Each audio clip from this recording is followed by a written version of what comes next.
আওয়ামী লীগ নিয়ে নতুন এক বিস্ফোরক তথ্য ফাঁস করেছেন স্বাধীন বাংলাদেশের প্রথম প্রধানমন্ত্রী তাজউদ্দিন আহমেদের ছেলে সোহেল তাজ। ফেসবুকে নিজের ভেরিফাইড পেজে একটি পোস্টের মাধ্যমে বিষয়টি জানান তিনি, যা রীতিমতো তোলপাড় সৃষ্টি করেছে সামাজিক যোগাযোগ মাধ্যমে।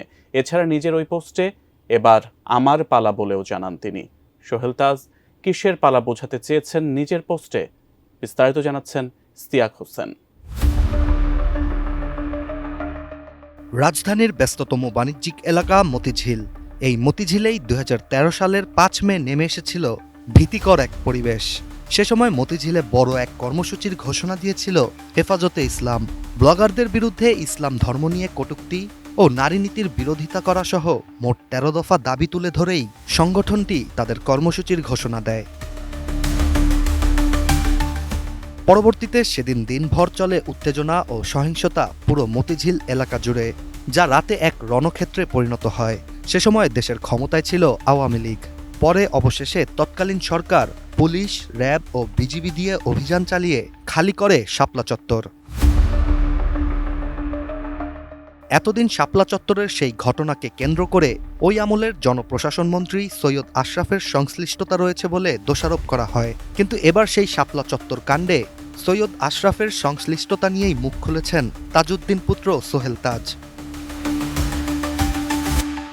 নির্মাণ কাজেও আমি বেছে নেই CSRM TMT 500W, committed for better still। Sohel Taj নিজের ভেরিফাইড ফেসবুক পেজের একটি পোস্টে শাপলা চত্বরের সেই ঘটনাকে উদ্দেশ্য করে লিখেন, আপনারা যারা আশরাফ ভাইকে শাপলা চত্বর নিয়ে দোষারোপ করেছেন তা সঠিক না। তিনি হয়তো কিছু কথা বলে থাকতে পারেন, কিন্তু সব সিদ্ধান্ত আসতো একেবারে উপর থেকে।